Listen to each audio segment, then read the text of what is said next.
Brand refresh done right is not a marketing exercise. It's a business strategy exercise. It's making sure you understand what your company's mission is, what your roadmap is, how you're going to get there, and that the market really understands that. The world we live in is so transparent that if your brand is not authentic, if you cannot deliver on the promises that you make for your customers, people are going to find that out about your brand. There's no hiding it. Because it's so much easier to produce content, it's harder for your content to stand out. So it's sort of a double-edged sword. Savvy marketing organizations, it should 100% be embracing AI in the right ways. If they're not, they're already far behind, honestly, at this point. The best advice I could give to a young marketer who wants to be a CMO is to focus on understanding how your business makes money and focus on understanding your business, not understanding just the business of marketing.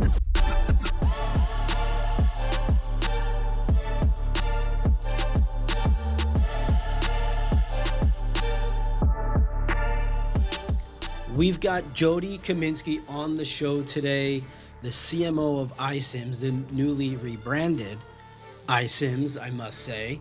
And Jody, I am so excited to have you on. We're going to have a great conversation. Welcome to the CMO Pivot. Thank you so much, Ryan. It's great to be here. Yeah, it's wonderful to have you here. So listen, before we kick off, I want you to give just a short intro about yourself. You've been in this space for a long time. You come up through Ultimate to UKG and now iCIMS. I shouldn't say you've come up. You've done other things. So give us your spiel. Who is Jody? Yeah, I mean, essentially, I have been in the HR software marketing space for going on 30 years. So I have seen this industry change. I've seen the role of the CMO change dramatically. The onset of social media happened during my career. Now, AI is transforming the role. So it's been a great ride. Yeah, I remember, and this is a long time ago when social came out, it was a huge thing in recruiting. It was, we're going to social recruit, we're going to mobile recruit, or we're going to be recruiting from the trains. All of that stuff is hilarious. And it actually took me, this is funny because of the space that I'm in and how techie I get and who I work with. It took me a long time to get a smartphone. I held on to the flip phones and the razors of the world. I don't know why. I just did, and I said, dating yourself, Ryan. I know, yeah. Well, we can go back to the Nokias and the big, the two-way pages. Yes. Oh yeah, yes, yeah. We I was talking to one of my daughters. This was probably a few weeks back, a couple months back now, and we were watching a show. And Doctor had a pager. I was like, oh, I remember those. And it's like they're like, oh yeah. How did you even talk to people on that? I'm like, we didn't talk to people on there, but we did have cool little codes that we'd put into. That's right.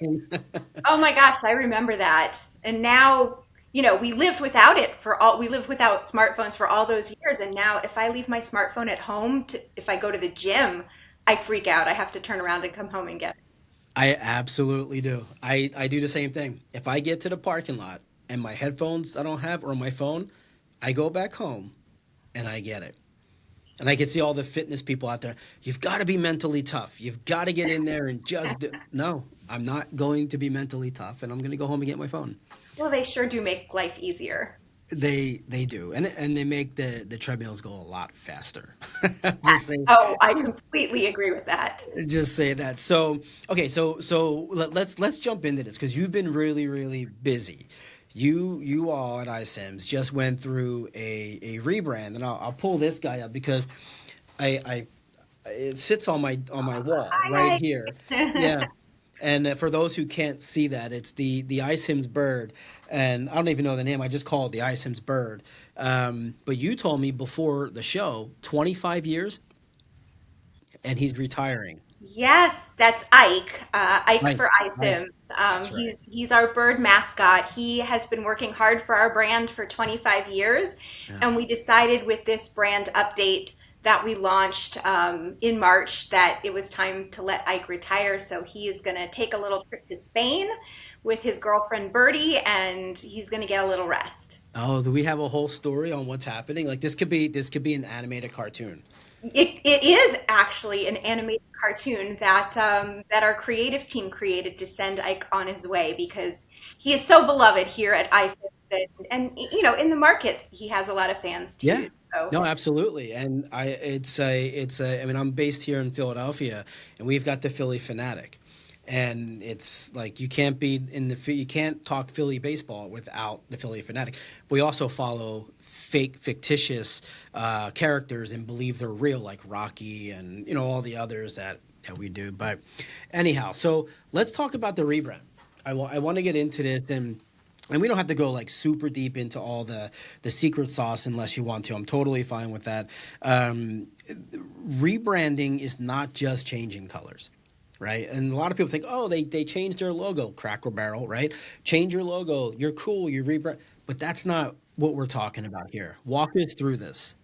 no, you're 100% right, Ryan. It isn't really an exercise in just changing colors or changing logo. I think part of being a really mature company that is around decade after decade is that your products and your company change over time and your brand has to keep up with that.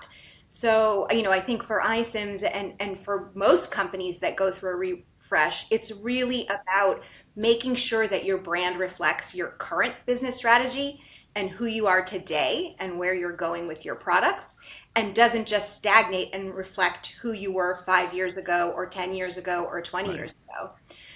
I think a brand refresh done right is not a marketing exercise. It's a business strategy exercise.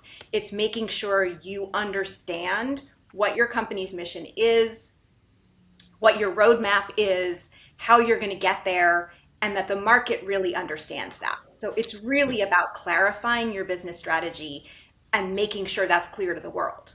How does a company outgrow the brand?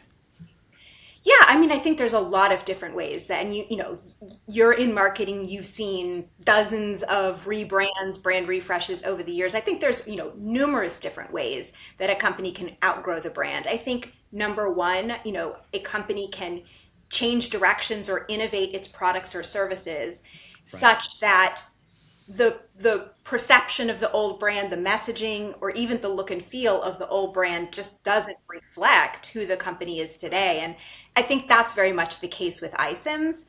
We were a pioneer in applicant tracking systems, automation for recruiting and hiring, but our product has innovated a lot over the past 5, 10 years, even Right. more so in the past 2 to 3 years with all of the potential that AI has brought to the marketplace.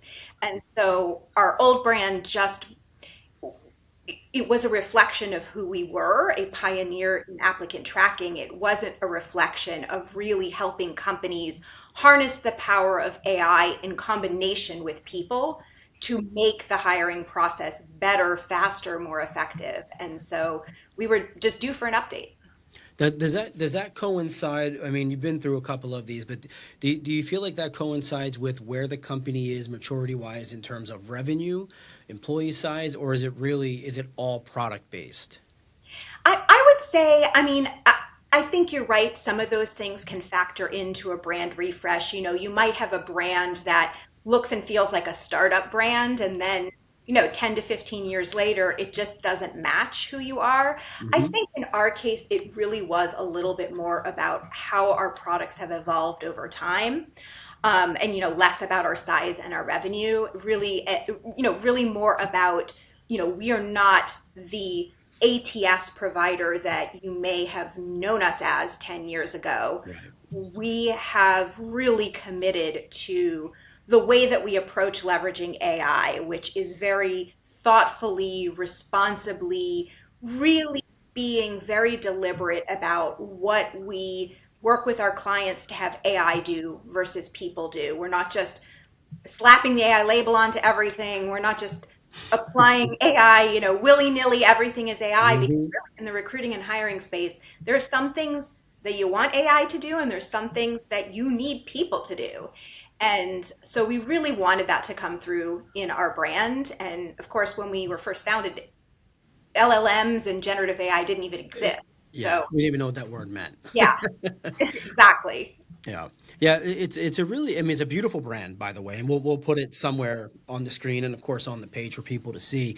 It's really, we you know we fortunately I get to talk with a lot of marketers, and it makes my day go extremely fast, and everybody has a different view on what goes into certain things. Thus, the rebranding, conversation. I've always been fascinated with storytelling, and it's a skill that I'm really. It's kind of like do as I say, not as I do. I'm really great at telling people how to build a story, and do, but I cannot articulate it in a way that makes sense to, for example, high school kids. If I'm in the high school giving a little lecture on or a presentation on life after high school or like in the marketing field, I have trouble articulating that, but I can work with the best of them, and we can go story build and brand build and build your story. But I want to talk about that a little bit because I think a lot of people also struggle with that, just from my own conversations. How do you approach storytelling or story building? Maybe not necessarily with iCIMS specifically, but just in general. What is your perspective on that? Yeah, for sure. Well, first of all, I think you're selling yourself short, Ryan. Before we started recording, you told me some really great stories. So I don't think what you said about your own storytelling is true. Yeah. But I think you're right about the power of storytelling. I think that's why I love marketing so much, because marketing is both an art and a science. It's the art of storytelling, the art of making complex things simple, but there's also a lot of science behind it. If you think about the rebrand, there's a lot of science behind how you approach the rebrand. It's Right. not just about, let's pick a pretty new color. It's about what is our market going to respond to and what's going to help crystallize what really makes us different and simplify what really makes us different so that we make it easier for buyers. Marketing really should be, I think, at its core about making decision making easier for buyers, easier for Right. customers. Yeah. We all work in super crowded spaces, right? There's so many choices. Any industry you look at these days, there's so many choices confronting buyers. And the way I think about marketing is helping buyers make the choice that's right for them. Right. Making it an easier choice or easier to understand and make the choice. There's I haven't seen it in so long, but there's a YouTube channel called Oversimplified. Have you ever seen this channel? I It don't is. think so. I'm just hoping all of their stuff is actual factual truth because I listened to a lot of it and I've learned a lot. Hopefully, it's the right stuff. But they take the most complicated things Yes, yes. and they dumb it down in such an easy way to understand. It's like why like they're geniuses at it. It's Yes, I know. amazing. I think I do know the show you mean. Like, Yeah. what caused the War of 1812? And we're Yeah, gonna like exactly. Yes. explain Yeah. it to you in one sentence, so Yeah. simple. I mean, I think that's a great analogy for good marketing. Yeah. Yeah, I could read about the War of 1812 in 3 chapters and 400 pages, or I can watch a 2.5 minute video and actually retain it and understand it. It's Yeah, insane, and that's why it's the the short the social shorts and the yeah. consumption that the younger generations or even us now today. This is how we consume things, and my mind is very much on a 60-second like time frame. Like it's very much that way, and Yeah. it's almost it's my wife feels like it's concerning what my attention span is. But if you can't tell me something in 60 seconds, I got to move on anyway. Like that's just how my mind has always been wired, and it's now reinforced through the way that we consume. And that's what marketing and branding really is, a shorthand for the value that your products and service brings to customers. Oh, 100%. So let's talk about the actual CMO role because this is not a role. The CMO role today in 2026 is not the CMO role from 2024, let alone Correct. 2010, right? So what way back, well, think like prior to CMO roles when you were coming up, what was the skill sets that you were striving to attain to become the CMO? What in your mind, what was that vision of a CMO? Yeah. I mean, so I have been in marketing for going on 30 years, so I definitely have seen a lot of change. I don't want to date myself too much. But, back when I first started getting an interest in marketing, digital marketing wasn't what it is today. There was no text messaging, there was no cell Yeah. phones. Email marketing, wasn't even really the sort of the primary communications channel. So, there was a lot more print advertising back in those days. But, I think to your question of, how do you think about marketing? How do you work your way towards becoming a CMO? I think it's about being really versatile and getting exposed to every area of marketing. I think, as a marketer, you know this. When you say that you're in marketing, people think advertising usually. They think about the brand, they think about commercials, but marketing is really a much broader space than that. It's about all kinds of things like customer engagement, customer advocacy, communications, PR, demand generation. How do you have access to your buyers? Do you have the right to talk to them? Do they believe what you say? Um, Product marketing, there are so many different components that go into the CMO role. So I think, you know, as I worked my way up in marketing, it was really about putting myself in situations to get exposed to the areas of marketing that I was really uncomfortable with and to learn those, not just to stay in my safe zone that, Right. I knew. I come from a communications background. Hmm. That's how I started in marketing. But really, to become a CMO, you can't stay in that lane. You have to understand marketing operations. You have to understand the marketing tech stack. You have to understand probability and statistics, is a huge component of marketing. So I think it's just about getting yourself exposed to the full scope. And that's the same. And that's the same path today. That somebody coming out of college, let's say they graduated in 2025, they in coming up in May, they graduate. This is the path that you're recommending they take. Like you need to be exposed. You need to still do what we did before. It hasn't changed. Maybe the skill set has changed. The understanding has changed, but the idea. Yes, and the tools, the specific tools that you use as a marketer have changed, will Right. continue to change. But I think approaching it as being really well-rounded and thinking of marketing in the broadest sense and not in one narrow area of marketing is important. Yeah. What about, so you mentioned demand gen, and that's kind of a, I laugh a little bit when people say demand gen. Maybe some of it's a quiver, like, oh, I don't want to get back into demand gen, but and I love those people. I work with them every day, and I love them to death.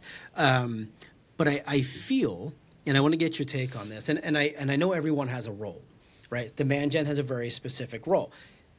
They're not interested in the story all the time, right? They're not interested in all of that. They need demand and they need it now, and Yeah. sales needs it from them, right? But the measurements, how they're measuring success on campaigns, a lot of demand gen, and at least the people I'm talking to, are very focused on how many people have come through our funnels. Where are we building? Very old, let's say old school, but which is still very valid today. But how do you measure? How do you look at that? Is that still a measurement where we're filling top of funnel completely filled up, we're moving them down, or is it how many touch points, and I mean maybe they're different, that we're getting in the market because of the effort that we're putting in, and then we could work on conversion later. Such a great point, Ryan. I honestly think thinking of it as either one of those things only is a mistake. Thinking about demand generation as let's just build a relationship, build credibility, establish ourselves, have touch points, and build our brand. If you only think about it that way, I think that's a mistake. But I think if you only think about it in the very short term as, hey, did this touch point immediately turn into pipeline for our sales team?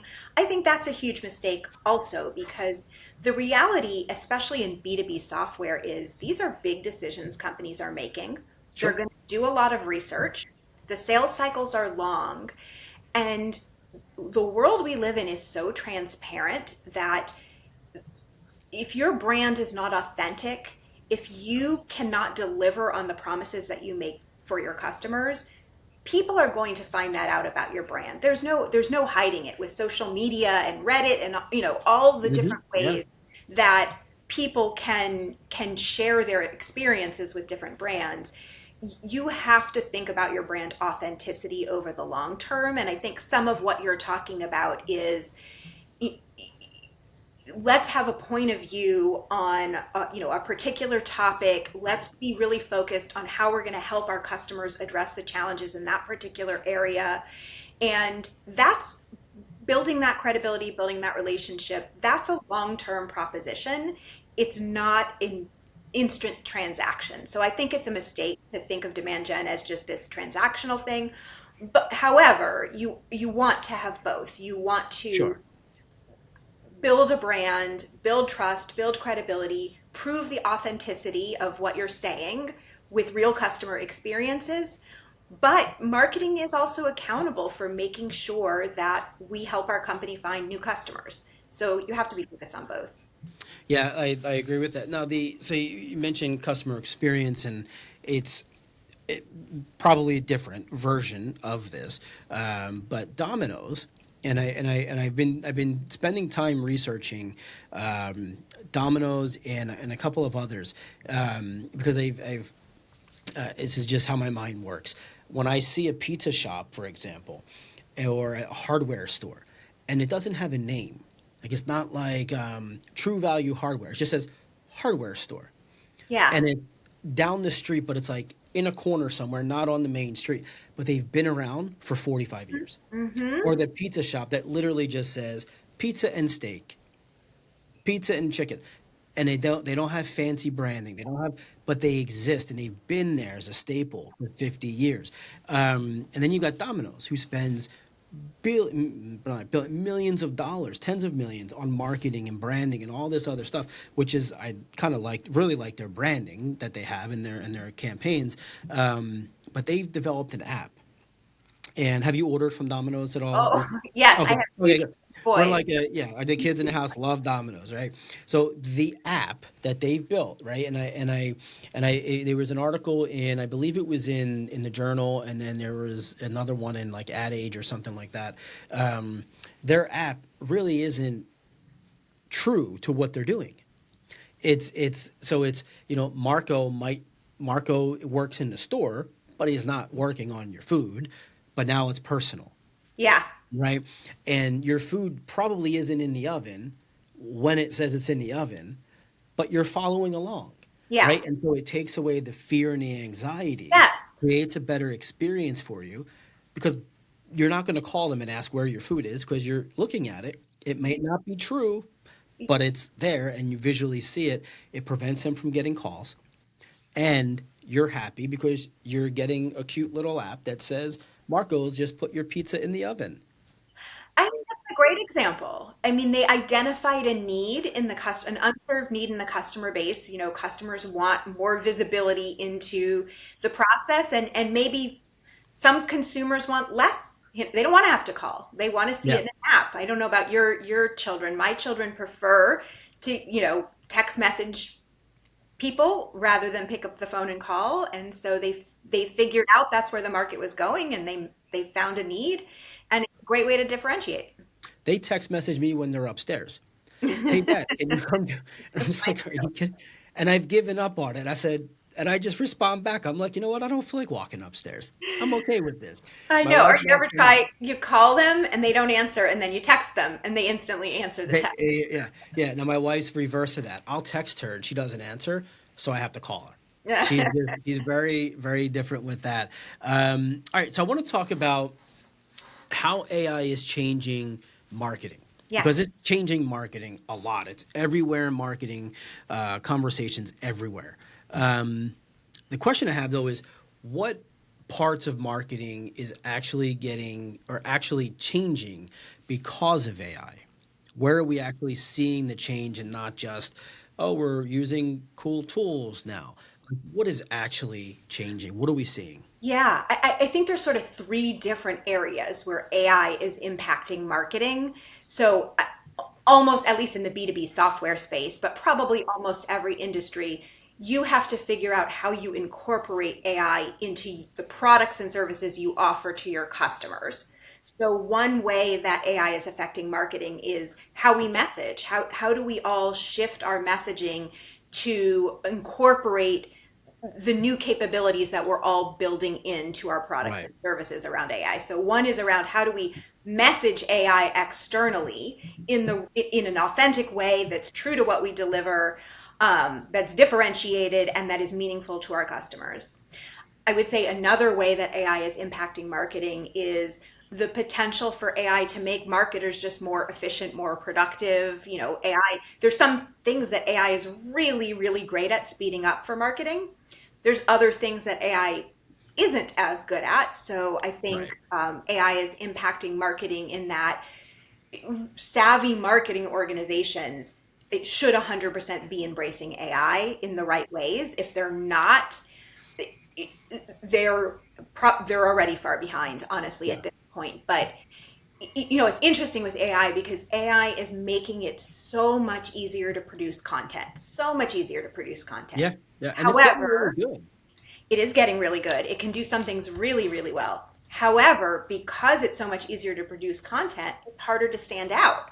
So now it's harder for your content to stand out. So it's sort of a double-edged sword. Yeah. So I think the smart ways to use to use AI internally within a marketing organization are not to try to come up with our point of view, what is our differentiation, but just to help us be more productive and accelerate Mm. creating the content that delivers that message. But we still have to know what is our differentiated message, what is our point of view on the space that we're in, how are we uniquely bringing value to our customers in ways that others aren't. And Yeah. I don't know that AI can do all of that well enough for marketers, but there's a lot of things that it can do really, really well that make us more productive every day. So that's the second way. And then I would say the third way that AI is impacting marketing is a really practical way, which is it used to be that Google searches and Bing searches and pay-per-click advertising Yeah. was a way that you got leads in the door, that people found you. And now people are doing a lot more of their research up front using AI and LLMs. They don't need to click on all the links. Now they can get a lot of the information up front for AI. So now it's really about making sure that your marketing strategy is friendly to LLMs and make sure that LLMs can tell your story for you in the right way. And so that's just different than optimizing for Google search like we as marketers all did in the past. Yeah, well now it's answer optimization and all of that stuff, and you know you're so right on this. And for a long time, I mean, I gotta say, for the better part of a year, I didn't even touch Google. I really didn't, and it kind of started to bother me a little bit. I'm like, have I moved on from Google? And I felt almost like a new era has come upon us where it's like something took Google out. Like, I never thought that would happen, right? But now I use Google again. I've been Yeah. now for a couple of months, but only on AI mode. Hmm. I don't use it to search because I don't want to click through to a link yet and research and go up, because even though the information's being given to me in a different way, I know that once for recipes, for example, Yeah. I'm not a great cook. I try. However, when I go to a recipe site, I know I got to go 5 scrolls down, 10 scrolls down to get to the actual recipe. Then I got to deal with a few pop ups on my phone. I got to close those out. And by then, I'm, I'm done. Like, forget it. I'm just throwing ingredients in. With AI, it just tells me, right? And I no longer go to those sites. So you're right, and I think it's important for marketers to understand that content is very different today, Yeah, 100% different, for more than sure. it's just very different on how people consume. And so if your information is not optimized, and it's not now. I will say, I don't know about you, but I don't look at the citing where it's, it says, here's where we got the information. I don't look at that either. However, maybe at some point I do start to look at that. Yeah. And at that point, then I'll understand where it came from, and maybe, I'll go back and I'll, search them direct or something, at some point. Well, I think what's fascinating too is just how rapidly LLMs are evolving and getting better. I mean, they still, I do check the citation sometimes because they do still hallucinate. LLMs do still Yeah. hallucinate Uh-huh. sometimes. Yeah. And, so it depends what you're doing it for. But I think no question, it has the ability to reduce the cognitive load on all of us. Like you Yeah. said, the recipes, like that was a cognitive load for you to search through and pick the right one. And now it's reducing that burden for you. And, you know, who wouldn't want that? There's great power in potential. Yeah, and I just trust that it's good. Now, if it's a news story or I'm research, I dig deeper. I don't just take it for its word. However, if it's a recipe, cool. This is the best one for me. I'm just going with it because I don't Exactly. really want to put the mind power into looking any further. And it's just, I think that's where we're at. I do have a question around how AI, and this potentially could be relevant for your current situation, but just in general, where is AI changing marketing organizations? How we build a marketing organization? So, if you're tasked with redesigning what your organization looks like, and you need to hire X number of people, what are we hiring for? What's the Yeah. skill set and what's changing? It's a really fair question that, is probably on every CMO's mind. Um, for me right now, what I'm looking for is um, AI literate, AI fluent marketers that understand that if they embrace AI, they can be a lot more productive, a lot more effective, produce 5 times as much work as they used to. So for me right now, Hmm. I'm not in the phase of saying I think AI can completely do this job. Yeah. We're in a very transformational time. I think everybody is navigating this issue, but right now for me, it's not about AI can fully do this marketer's job. It's about this marketer can do 5 times as much, Right. 5 times better if they embrace AI and use it in the right ways. And so I'm looking for people that are, that come in telling me about, the custom GPT that they built, or the way Right. that they used AI to improve a campaign, or the way that they created a piece of content with a point of view and AI helped them take that piece of content and turn it into Right. formats for 10 different channels way faster than they were able to do in the past. And also marketers who really understand the power of a good prompt, I think, is very important as well. Yeah, yeah, sure. How to prompt and how to then push back and pressure test and thought experiment all through that. It's interesting you bring that up. I was having a conversation the other day, just local friend, nothing work related, and he said, I used to not be confident in my responses, and now I realize that I'm really not stupid. I just wasn't saying it the right way. And so he's using ChatGPT and Claude or some whatever, some of the others. And so he puts all of his stuff in there. He's like, this is what I'm thinking. And he just says it off the top of his head. And then it comes back and sounds like a genius said it, right? It sounds very eloquent. Yeah. And he says, and then I learn it and I say it that way. Mhm. And so my speech is changing, the way I talk is changing, the words I'm using is changing. And it's really interesting. He's like, it's kind of built a confidence in me that I could sit there and talk with my boss and their boss, my boss's boss, and sit there and have an actual conversation and feel confident that no, I'm not actually an idiot and I do belong in this conversation. Whereas he would say the same things before, but it would just not be in the same way.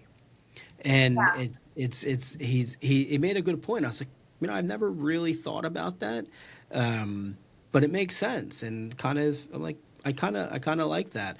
All right, I got one question for you that I wanted to ask. What's the biggest lie that we are telling young marketers about the CMO job? Wow, what a good question. What's the biggest lie we are telling Yeah. young Because there's marketers? a lot. I mean, and I'll give you some context here. it's the CMO job for a marketer is like the holy grail. Like, I want to be the CMO of $100 million company, but I don't know that they really know what that is. You're no longer writing campaigns. You're not sitting there doing the things that you did for the last, 30 years to get there, Yeah. right? Now you're actually in the business and you're running, I mean, like, you have sales, you have Yeah. product, you have all this other stuff. They don't see that. So what are we not telling them that they need to know as they strive for this? It's a really great question. I'm not sure if I can think of a single biggest lie that we're telling them, but I do think that the perception of the CMO role and the reality of the CMO role may be different, and maybe we aren't educating them enough on the fact that the CMO role is about leadership. It is about managing people and coaching people. It is about understanding technology. It is about, staying current on things like AI.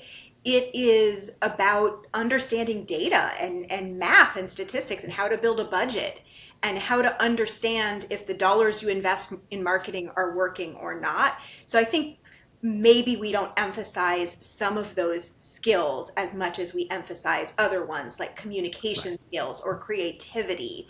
I think when you think of a CMO, you think of somebody who's a great communicator.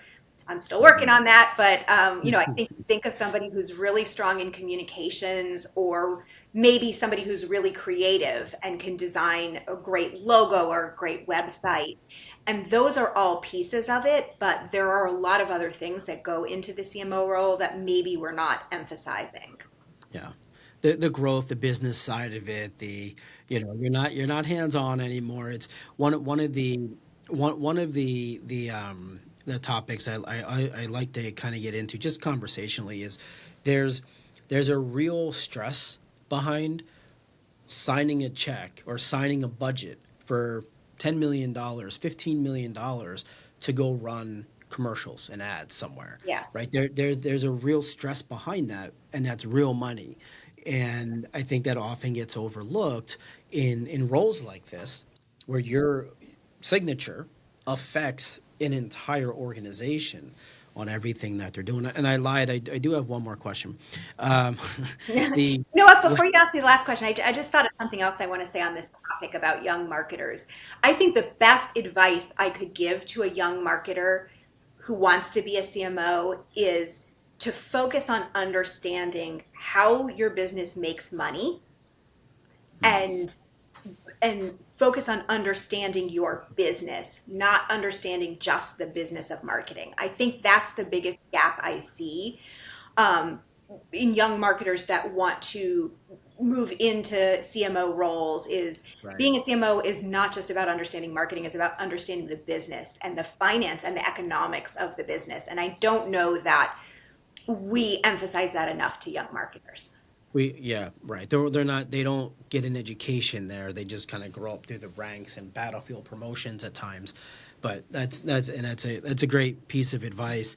Final question Yeah. is, as CEOs, and we're seeing a lot of this now. We see a lot of appointments of CMOs coming into organizations who maybe they're coming from out of industry, for whatever industry they're going into, but they're going into massive organizations. Mhm. And excuse me, they may not have been at a $4 billion company, right? But they were at $100 million company, and CEOs are making these hires. They're bringing them in with these what once would be considered like too massive of a leap. You just don't understand this size of a company yet. What are CEOs really looking for? Why is that happening? What are they looking for when they're making these hires? What is a CEO looking for when they bring a CMO in from a smaller company into a larger organization? Yeah, yeah. I think they're looking for uh, leaders who are willing to roll up their sleeves and get really hands on. I think they're looking for people who think creatively and are scrappy, and Mhm. are problem solvers, and are used to solving problems without massive budgets. And I think they're looking for people who can operate with agility and with a sense of urgency. I think that's probably, if I was to guess why a CEO is bringing somebody in from a smaller company, I would guess they want someone who can move really fast, who can make decisions quickly. Yeah, and that's it's interesting because when a smaller company hires a CMO from a larger company, they're looking for the opposite. We want Yeah, structure. We want the scale. growth. Yeah, We want the experience. And meanwhile, the larger companies are saying we need somebody who's got more agility here. They're more agile. They can go with it. They can get things done quickly. We don't need an IBM level CMO that's going to slow things down. Not that they yeah. do, but for 8 months to do something, right? So that's it's a really interesting take. Jody, this has been wonderful. I'm so excited that you've joined us today. Thank you for coming on, and congratulations on the rebrand because it Thank you. looks gorgeous. By the way, I Thank don't you. know how I feel about Ike not being there. Well, We will well, we'll still give you Ikes here and there, so okay, don't okay, worry yeah, about yeah. that. As long as he's got a pension and he's on the road and he's gone to Spain, he's good, I He guess. is living the life, I'm telling you. He's He's in he's Tuscany good. right now. He is drinking wine and he is a happy, happy little bird. Oh, that's wonderful. So, well, I'm excited to see, and I never say this, and I'm probably going to get a lot of hate from people within the industry. I'm excited to see what your booths look like because you always had a very specific booth and feel to that. So I'm excited to see the change there as we enter into event season, which I never thought I would say. I'd enjoy seeing a booth at an event, but Yeah. we'll, Well, we'll thank see you. it. I hope it lives Yeah. up to your expectations. We have a brand new, very bright and exciting booth. So I look forward to seeing you Right. there. All right. Well, Jody, thank you so much. And thank you to the audience for listening. And we'll see you next time. Bye.